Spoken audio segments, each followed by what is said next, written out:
El hogar de Miss Peregrine para niños peculiares. Capítulo 3. La niebla se cerró a nuestro alrededor igual que una pared. Cuando el capitán anunció que casi habíamos llegado, en un principio pensé que bromeaba. Todo lo que yo podía ver desde la bamboleante cubierta del transbordador era una inescrutable cortina gris. Me aferré a la barandilla y clavé los ojos en las olas verdes, pensando en los peces que muy pronto podrían estar disfrutando de mi desayuno, mientras mi padre tiritaba en mangas de camisa a mi lado. Jamás se me habría ocurrido que un mes de junio pudiera ser tan frío y lluvioso.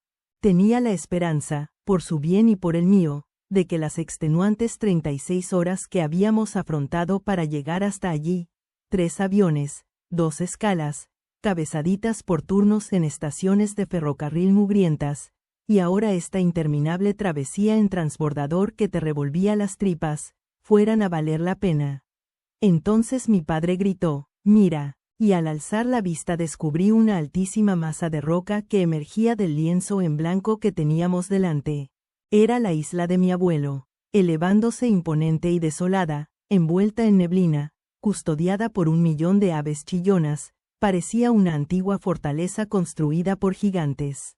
Mientras alzaba la vista para contemplar sus acantilados verticales, cuyas cimas desaparecían en un banco de nubes espectrales, la idea de que era un lugar mágico no parecía tan ridícula. Mis náuseas se esfumaron. Mi padre daba vueltas corriendo igual que un niño en Navidad, con los ojos pegados a las aves que describían círculos sobre nosotros. «Jacob, mira eso», chilló, señalando un grupo de manchitas transportadas por el aire. Pardelas pichonetas de Mans. A medida que nos acercábamos a los acantilados, empecé a reparar en unas formas curiosas acechando bajo las aguas. Un miembro de la tripulación que pasaba en aquel momento por allí me pescó inclinado sobre la barandilla y dijo, «¿Nunca antes habías visto los restos de un naufragio, eh?» Me volví hacia él. «¿Un naufragio? Toda esta zona es un cementerio marítimo», como decían los viejos capitanes. Entre Heartland Point y Cairnholm Bay, la tumba el marino, tanto de día como de noche hallará. Justo entonces pasamos cerca de unos restos que estaban tan próximos a la superficie, el contorno de su verdeante carcasa era tan nítido, que parecía como si estuviesen a punto de alzarse fuera del agua, igual que un zombi saliendo de una sepultura poco profunda. «¿Ves esa nave?», dijo él, señalándola. «La hundió un submarino alemán». «¿Hubo submarinos alemanes por aquí?». «Un montón. Todo el mar de Irlanda estaba podrido de submarinos alemanes. Apostaría a que podrías tener media armada a tu disposición si pudieras reflotar todas las naves que torpedearon». Enarcó una ceja con gesto teatral, y luego se alejó riendo. Troté a lo largo de la cubierta hasta la popa, siguiéndole la pista al barco naufragado mientras éste desaparecía bajo nuestra estela. Entonces, justo cuando empezaba a preguntarme si necesitaríamos equipo de escalada para subir a la isla, sus empinados acantilados descendieron a nuestro encuentro. Rodeamos un cabo y penetramos en una bahía rocosa en forma de media luna. A lo lejos vi un pequeño puerto en el que cabeceaban embarcaciones de pesca de vivos colores y más allá un pueblo, en una hondonada verde. Un mosaico de campos salpicados de ovejas se extendía a través de colinas que se iban alzando al encuentro de un elevado cerro, donde una barrera de nubes se erguía igual que un parapeto de algodón. Era espectacular y hermoso, como ningún otro sitio que hubiera visto. Sentí el cosquilleo de la aventura mientras entrábamos resoplando en la bahía, como si avistara tierra allí donde los mapas señalaran tan solo una extensión de azul indiscriminado.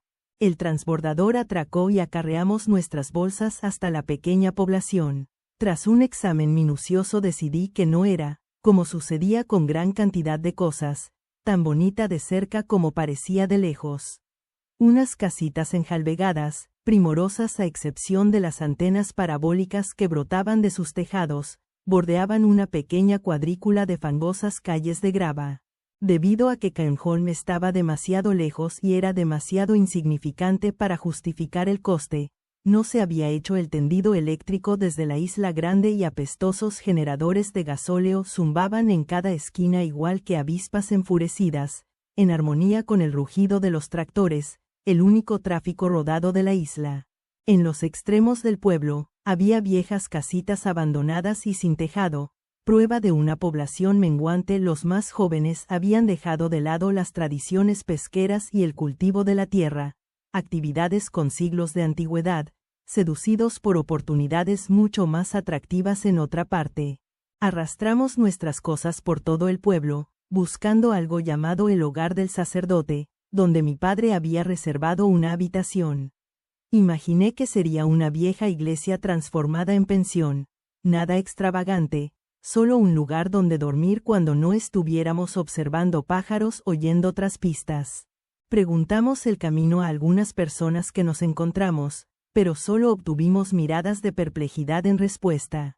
¿Hablan inglés? ¿No?, se preguntó mi padre en voz alta. Justo cuando la mano empezaba a dolerme por el peso irracional de mi maleta, dimos con una iglesia. Pensamos que habíamos encontrado nuestro alojamiento, hasta que entramos y vimos que sí que la habían reformado, pero en un pequeño y lúgubre museo, no en una pensión. Hallamos al conservador a tiempo parcial en una sala en la que había colgadas viejas redes de pesca y tijeras de esquilar. Se le iluminó el rostro al vernos, pero luego volvió a ensombrecérsele cuando vio que simplemente nos habíamos perdido. Me parece que lo que ustedes buscan es el hoyo del sacerdote, dijo. Es el único lugar donde se alquilan habitaciones en toda la isla. Procedió a darnos indicaciones con un acento cantarín, que encontré enormemente divertido. Me encantaba oír hablar galés, aun cuando la mitad de lo que decían fuera incomprensible para mis oídos. Mi padre dio las gracias al hombre y se dio la vuelta para marcharse, pero había sido tan servicial, que me quedé atrás para hacerle otra pregunta. ¿Dónde podemos encontrar el antiguo hogar para niños? ¿El antiguo qué?, inquirió él, mirándome con ojos entornados. Por un terrible instante temí que hubiésemos ido a la isla equivocada o, peor aún, que el hogar fuera tan solo otra de las cosas que mi abuelo había inventado. Era un hogar para niños refugiados, insistí. Durante la guerra, una casa grande. El hombre se mordisqueó con acento agudo el labio y me contempló dubitativo, como decidiendo si ayudarme o pasar del asunto. Finalmente, se apiadó de mí. No sé nada sobre refugiados, confesó, pero creo que conozco el lugar al que te refieres. Está al otro lado de la isla, pasada la ciénaga y después del bosque. Aunque yo de ti no andaría tonteando por allí arriba solo. Aléjate demasiado del camino y eso será lo último que se sepa de ti. Allí no hay nada que te impida caer por un acantilado salvo pastos húmedos y cacas de oveja. Es bueno saber eso, repuso mi padre, mirándome con fijeza. Prométeme que no irás por tu cuenta. De acuerdo, de acuerdo. ¿Qué interés tienen en ese lugar, de todos modos? Quiso saber el hombre. No puede decirse que salga en los mapas turísticos. Es tan solo un pequeño trabajo genealógico, respondió mi padre, quedándose cerca de la puerta. Mi padre pasó unos cuantos años allí de niño. Pude darme cuenta de que estaba ansioso por evitar cualquier mención a psiquiatras o abuelos difuntos. Volvió a dar las gracias al hombre y me hizo salir rápidamente. Siguiendo las instrucciones del conservador, volvimos sobre nuestros pasos hasta que llegamos a una estatua de aspecto sombrío esculpida en piedra negra, un monumento llamado La Mujer que Espera dedicado a los isleños desaparecidos en el mar. Lucía un semblante lastimero y estaba de pie con los brazos extendidos en dirección al puerto, a muchas calles de distancia, pero también en dirección al hoyo del sacerdote, justo al otro lado de la calle. A pesar de no ser un entendido en hoteles, solo una ojeada al ajado letrero me indicó que no era muy probable que nuestra estancia fuera a ser una experiencia de 4 estrellas con chocolatinas en la almohada. Escrito en letras gigantes en la parte superior aparecía: vinos, cervezas, licores. Debajo de eso, en caracteres más modestos, comida de calidad. Y escrito a mano a lo largo de la parte inferior, a todas luces una ocurrencia tardía, alquiler de habitaciones, aunque la E y la S habían sido tachadas, dejando solo habitación en singular.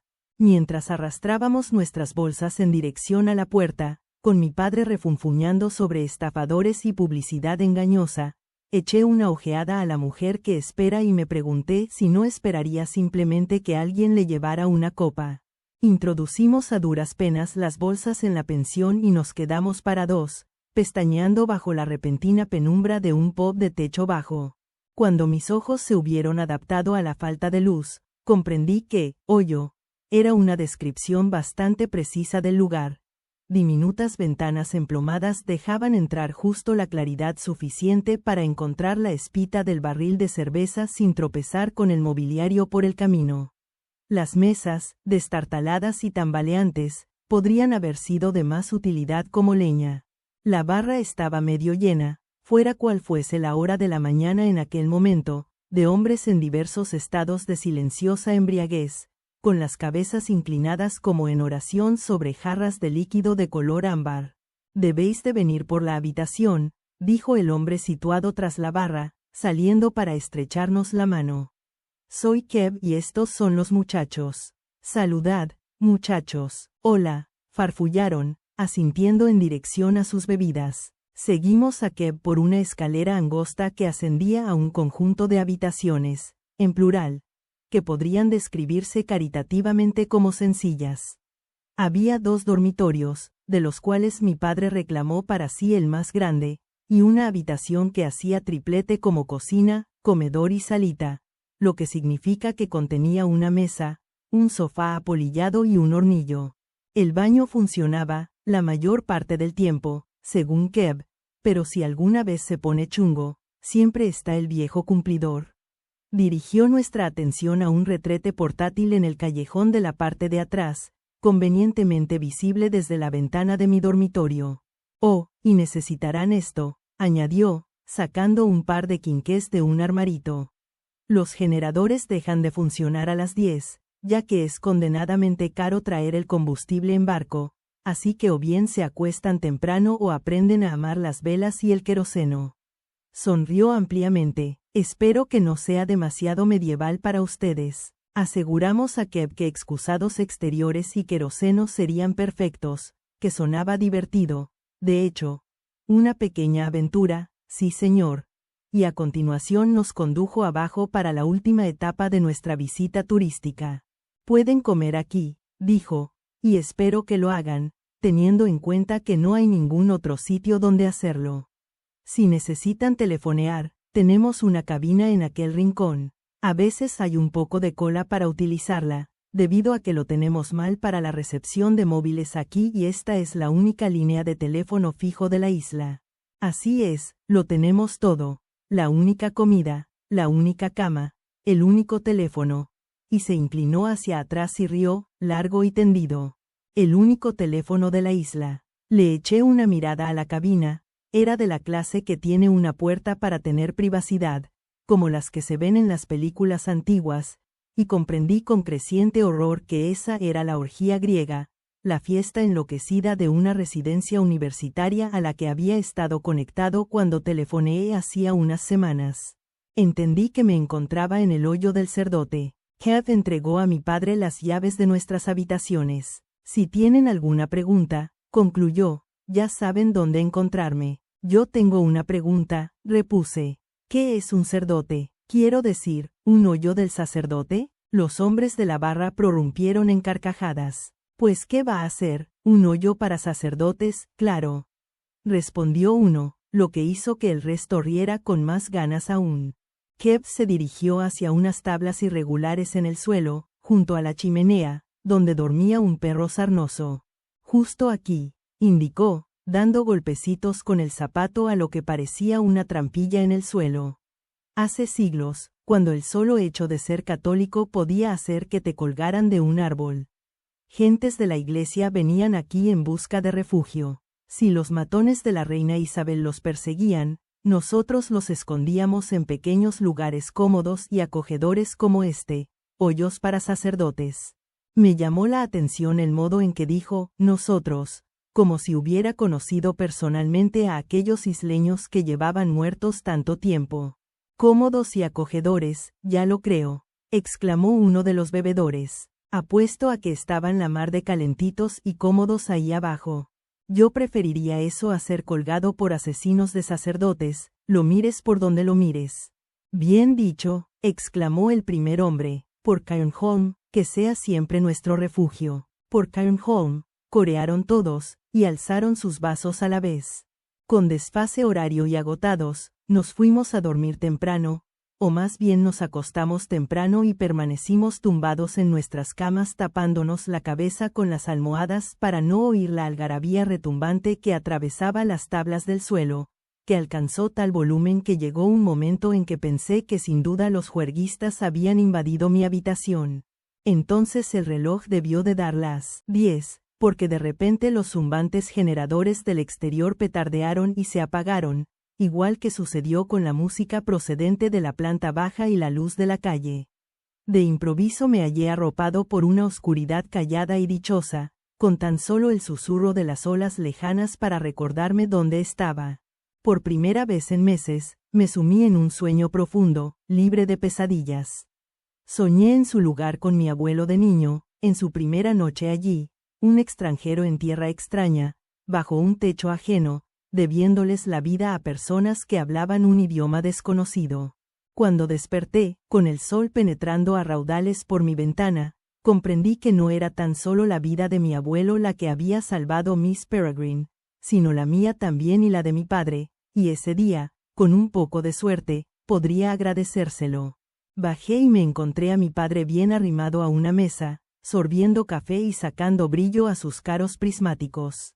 Acababa de sentarme cuando Kev apareció cargado con 2 bandejas llenas de una carne de no sé qué y tostadas fritas. No sabía que se podía freír una tostada, comenté, a lo que Kev respondió que no había ninguna comida que él conociera que no pudiera mejorarse friéndola. Durante el desayuno, papá y yo discutimos el plan para ese día. Iba a ser una especie de reconocimiento del terreno, para familiarizarnos con la isla. Exploraríamos primero los puntos de observación de aves de mi padre y luego iríamos en busca del hogar para niños. Me zampé la comida, ansioso por empezar. Bien fortalecidos con grasas, abandonamos el pub y atravesamos el pueblo, esquivando tractores y gritándonos el uno al otro por encima del barullo de los generadores hasta que las calles dejaron paso a campos y el ruido se desvaneció a nuestra espalda. Era un día borrascoso, frío y vigorizante, con el sol ocultándose tras bancos de nubes gigantes para aparecer apenas instantes después y vetear las colinas con espectaculares rayos de luz, y yo me sentía lleno de energía y esperanza.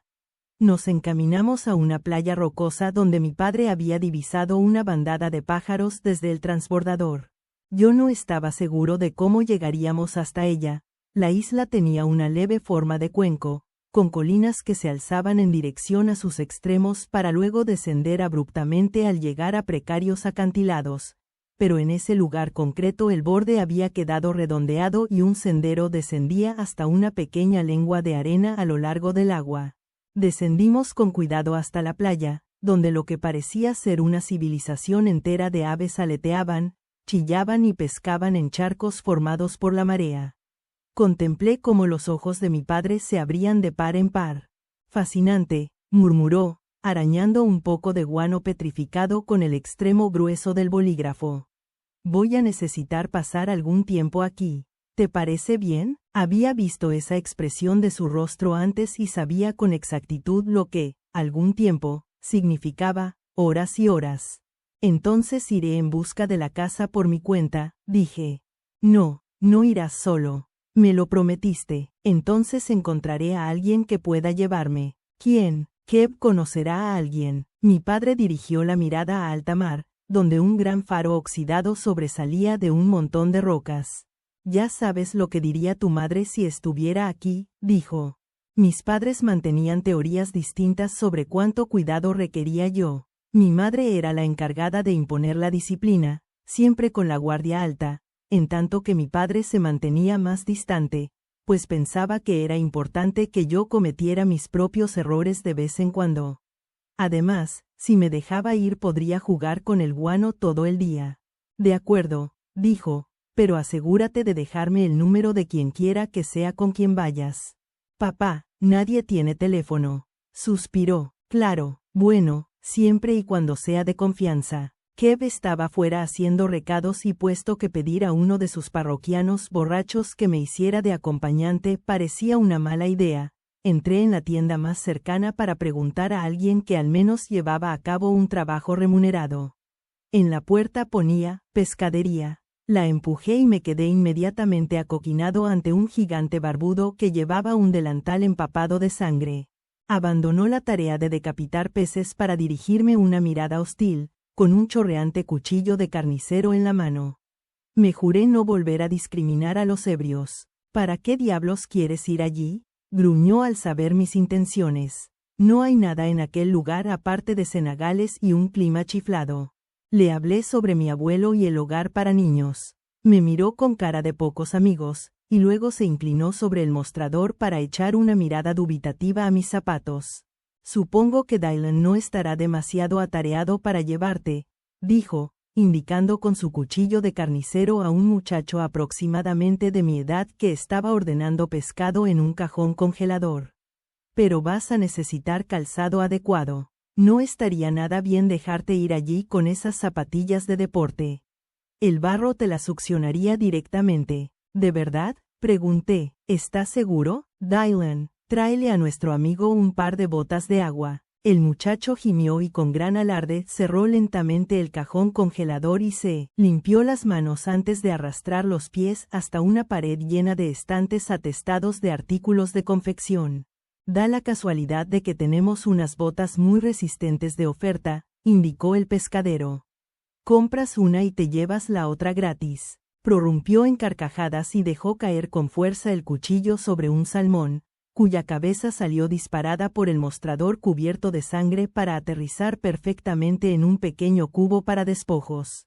Extraje del bolsillo el dinero para emergencias que me había dado mi padre, calculando que una pequeña extorsión era un precio insignificante a cambio de encontrar a la mujer por la que había atravesado el océano.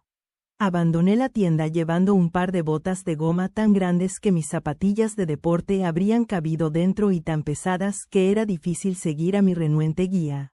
Así pues, ¿vas a la escuela en la isla?, pregunté a Dylan, correteando para alcanzarle. Sentía auténtica curiosidad. ¿Cómo sería la vida en aquel lugar para alguien de mi edad? Él masculló el nombre de una ciudad en la isla grande. ¿Qué hay? ¿1 hora de trayecto en transbordador? Ajá. Y eso fue todo. Respondió a nuevos intentos de entablar conversación con menos sílabas si cabe, lo que significa ninguna. Así que finalmente me di por vencido y le seguí. Una vez fuera del pueblo tropezamos con uno de sus amigos, un muchacho de más edad que llevaba puesto un chándal de un amarillo segador y falsas cadenas de oro. No podría haber parecido más fuera de lugar en Cairnholm si hubiera ido vestido de astronauta. Saludó a Dylan chocando los nudillos con los de él y se presentó a sí mismo como Gusano. «¿Gusano? Es su nombre artístico», aclaró Dylan. «Somos el dúo rapero más guay de Gales», explicó Gusano. «Yo soy maestro de ceremonias Gusano y este es cirujano Esturión, también conocido como maestro de ceremonias Dylan el Sucio, también conocido como maestro de ceremonias Asuntos Sucios, el percusionista vocal número 1 de Cairnholm. ¿Quieres enseñarle a este yankee qué tal lo hacemos, de el sucio?» Dylan pareció irritado. «Ahora, suelta unos cuantos compases de primera, tío». Dylan puso los ojos en blanco, pero hizo lo que le pedían. Al principio pensé que se estaba asfixiando con su propia lengua, salvo que el petardeo de sus toses tenía cierto ritmo. Pa, pa, cha, pa, pa, pa, cha, sobre el cual Gusano empezó a rapear. «Al pop voy a cogerla bien gorda, tu padre, el parado, la coge aún más gorda, mis rimas son lo más y me salen sin más, cosa fina, como pollo a la mostaza». Los ritmos de Dylan no son ninguna guasa. Dylan paró. «Eso ni siquiera tiene sentido», dijo. «Y es tu padre quien está en el paro». «Oh, mierda», de el sucio mandó al carajo el compás. Gusano empezó a efectuar ruiditos con la boca mientras realizaba unos movimientos pasables de robot, abriendo agujeros irregulares en la gravilla con las zapatillas de deporte. «Coge el micro, de». Dylan parecía violento, pero soltó sus propias rimas de todos modos.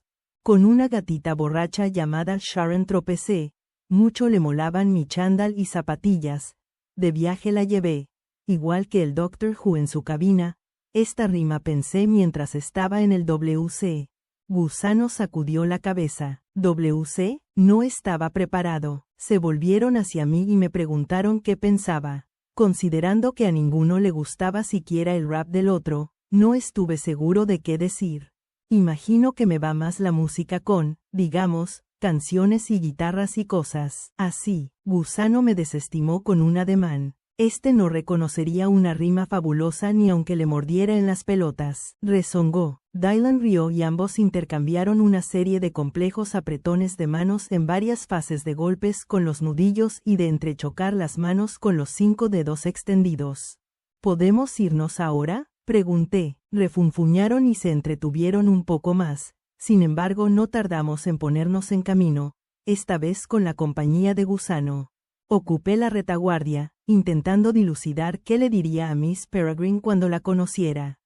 Esperaba encontrarme con toda una dama galesa, tomar el té en el salón y mantener una conversación educada sobre temas triviales hasta que se presentara el momento oportuno de darle a conocer la mala noticia. Soy el nieto de Abraham Portman, diría yo. Lamento ser yo quien le diga esto, pero él ya no está entre nosotros. Luego, una vez que ella hubiera acabado de secarse las lágrimas en silencio, la acosaría a preguntas. Seguí a Dylan y a Gusano por un sendero que serpenteaba entre pastos repletos de ovejas que rumiaban antes de llegar a una ascensión por una cresta que quitaba el resuello. En lo alto flotaba un muro de niebla ondulante y sinuosa tan espesa que era como penetrar en otro mundo. Resultaba realmente bíblica. Una niebla en la que podías imaginar a Dios en uno de sus ataques de cólera menores, maldiciendo a los egipcios. A medida que descendíamos por el otro lado, la niebla no parecía hacer otra cosa que tornarse más espesa. El sol se apagó hasta quedar convertido en una pálida flor blanca. La humedad se tornaba pegajosa, cubriendo de gotas mi piel y mojándome la ropa. La temperatura descendió. Perdí a Gusano y a Dylan por un instante y entonces el sendero se allanó y tropecé con ellos allí parados, esperándome. Chico Yankee, llamó Dylan. Por aquí. Les seguí obedientemente. Abandonamos el sendero para avanzar con dificultad por un campo de pastos fangosos. Unas ovejas nos miraron fijamente con enormes ojos llorosos, la lana empapada y las colas gachas. Una casita surgió de la bruma. Estaba toda tapiada con tablas. ¿Estáis seguros de qué es esto?, dije. Parece vacía. ¿Vacía? Ni hablar. Hay una barbaridad de mierda ahí dentro, respondió Gusano. Vamos, prosiguió Dylan. Echa una mirada. Tuve la sensación de que era una broma, pero me acerqué a la puerta y llamé de todos modos. No estaba echado el pestillo y se abrió sola cuando la toqué. Estaba demasiado oscuro para ver nada. Así que di un paso adelante y, ante mi sorpresa, hacia abajo, hacia el interior de lo que parecía un suelo de tierra pero que en realidad era un océano de excrementos que me llegaban hasta la espinilla. Aquella casucha deshabitada, con un aspecto exterior tan inocente, era en realidad un improvisado establo para ovejas. Un agujero lleno de mierda, dicho del modo más literal. ¡Oh, cielos!, chillé con repugnancia. Sonaron estruendosas carcajadas en el exterior. Retrocedí a trompicones antes de que el olor pudiera dejarme inconsciente y encontré a los dos muchachos desternillándose de risa. «Sois unos imbéciles», dije, dando patadas en el suelo para quitarme el estiércol de las botas. «¿Por qué?», dijo Gusano. «Ya te dijimos que estaba llena de mierda». Me planté frente a la cara de Dylan. «¿Vas a enseñarme la casa o no? Habla en serio», dijo Gusano, secándose las lágrimas de los ojos. «Desde luego que hablo en serio». La sonrisa de Dylan desapareció. «Pensaba que estabas de guasa, tío». «¿Qué estaba de qué? De broma». «Bueno, pues no». Los muchachos intercambiaron una mirada inquieta. Dylan susurró algo a Gusano. Gusano susurró algo en respuesta. Finalmente, Dylan giró y señaló sendero adelante. «Si de verdad quieres verla», dijo, «sigue caminando más allá de la ciénaga y a través del bosque. Es un sitio enorme y viejo. Seguro que lo encuentras». «¿Qué diablos? Se suponía que veníais conmigo». Gusano desvió la mirada y respondió, «Hasta aquí es lo más lejos que llegamos». ¿Por qué? Simplemente es así. Y dieron media vuelta y empezaron a alejarse pesadamente por donde habíamos llegado, perdiéndose en la niebla. Sopesé mis opciones. Podía meter el rabo entre las piernas y seguir a mis atormentadores de vuelta al pueblo, o podía seguir adelante solo y mentirle a mi padre. Tras 4 segundos de intensa deliberación, continué mi camino. Una enorme ciénaga lunar se extendía a lo lejos, hacia el interior de la neblina desde ambos lados del sendero. Solo hierba seca y agua del color del té hasta donde yo podía ver, sin ninguna característica especial a excepción de algún que otro montículo de piedras apiladas. Finalizaba bruscamente ante un bosque de árboles esqueléticos, cuyas ramas ascendían larguiruchas igual que las puntas de pinceles mojados, y durante un rato el sendero quedó tan perdido bajo troncos caídos y alfombras de hiedra que orientarse era cuestión de fe. Me pregunté cómo una persona anciana como Miss Peregrine podría ser capaz de sortear tal carrera de obstáculos. Deben de traerle las cosas, pensé, aunque el sendero daba la impresión de no haber sido pisado en meses, por no decir años. Trepé por encima de un tronco gigante resbaladizo por el musgo, y el sendero describió una curva cerrada. Los árboles se separaron como una cortina y de improviso allí estaba, envuelta en niebla, alzándose en lo alto de una colina invadida de maleza. La casa. Comprendí al momento por qué los muchachos se habían negado a ir allí. Mi abuelo la había descrito un centenar de veces, pero en sus relatos la casa era siempre un lugar radiante y feliz, grande y laberíntico, sí, pero lleno de luz y risas. El caserón que se alzaba ante mí ahora no era un refugio contra los monstruos, sino un monstruo en sí mismo, mirando fijamente desde su posición privilegiada en la colina con ociosa hambre. Brotaban árboles de las ventanas rotas y capas de enredaderas rugosas corroían los muros igual que anticuerpos atacando un virus, como si la naturaleza misma hubiera librado batalla y hubiera vencido, pero parecía como si fuera imposible hacer desaparecer la casa, que permanecía firmemente en pie a pesar de lo incorrecto de sus ángulos y los dentados pedazos de cielo visibles a través su tejado medio desplomado. Intenté convencerme de que era posible que alguien pudiera vivir aún allí, ruinoso como estaba. Cosas así no eran insólitas en el lugar de donde yo procedía. Una casa que se caía a trozos en el extremo de la ciudad, con las cortinas siempre corridas, podía ser perfectamente el hogar de algún anciano ermitaño que había sobrevivido a base de fideos chinos y recortes de uñas de los pies desde tiempo inmemorial, aunque nadie se daba cuenta hasta que un tasador de propiedades o un oficial del censo demasiado ambicioso entraban sin llamar y descubrían al pobre tipo fiambre en un sillón reclinable. La gente se vuelve demasiado mayor para cuidar de sí misma y su familia los da por perdidos por un motivo u otro. Es triste pero sucede. Lo que significaba que, me gustase o no, iba a tener que llamar a la puerta. Hice acopio del escuálido valor del que disponía y vadeé entre la maleza, que me llegaba a la cintura, hasta llegar al porche, todo baldosas rotas y madera podrida, para atisbar por una ventana resquebrajada. Todo lo que pude distinguir a través del cristal cubierto de mugre fueron los contornos de los muebles, así que llamé a la puerta y di un paso atrás para aguardar en el sobrecogedor silencio, resiguiendo con el dedo el contorno de la carta de Miss Peregrine guardada en mi bolsillo. La había llevado conmigo por si necesitaba demostrar quién era, pero a medida que transcurría un minuto, luego 2, pareció cada vez menos probable que fuera a necesitarla. Descendiendo al patio, di la vuelta a la casa en busca de otro modo de entrar, a la vez que evaluaba aquel lugar, aunque parecía imposible de evaluar, como si con cada esquina que doblaba surgieran nuevos balcones, torrecillas y chimeneas. Entonces llegué por fin a la parte de atrás y vi mi oportunidad. Un acceso sin puerta, con una barba de enredaderas colgando, un agujero enorme y oscuro, como una boca abierta que aguardaba para engullirme. Solo mirarla me puso la carne de gallina, pero no había atravesado medio mundo para salir corriendo despavorido ante la visión de una casa que daba miedo. Pensé en todos los horrores a los que el abuelo Portman se había enfrentado en su vida y sentí que mi determinación se reforzaba. Si había alguien dentro, le encontraría. Ascendí los peldaños que se desmoronaban y crucé el umbral. De pie en un corredor oscuro como una tumba, justo al otro lado de la puerta, me quedé contemplando paralizado lo que tenía todo el aspecto de ser pieles colgando de ganchos.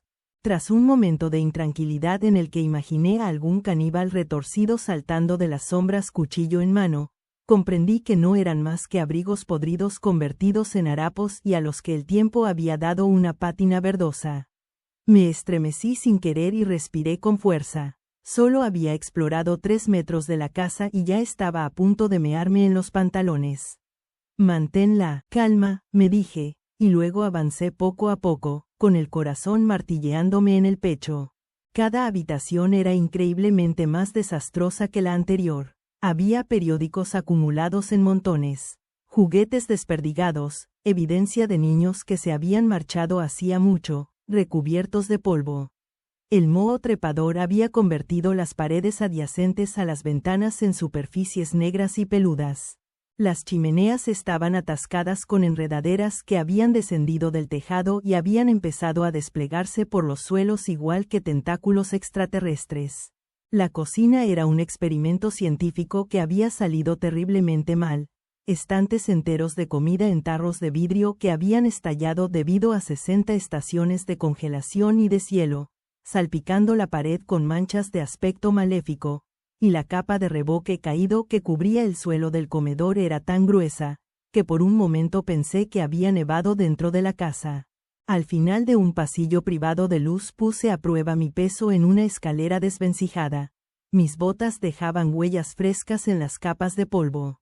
Los peldaños crujieron como si despertaran de un largo sueño. Si había alguien arriba, había estado allí durante muchísimo tiempo. Finalmente llegué a un par de habitaciones a las que les faltaban paredes enteras, en cuyo interior había crecido un pequeño bosque de maleza y árboles raquíticos.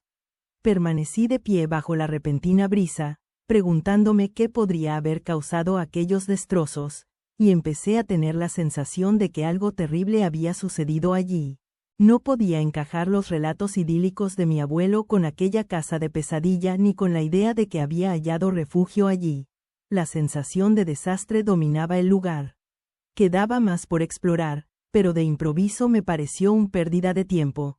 Era imposible que nadie pudiera vivir aún allí, ni siquiera el más misántropo de los ermitaños. Abandoné la casa sintiendo que estaba más lejos que nunca de la verdad.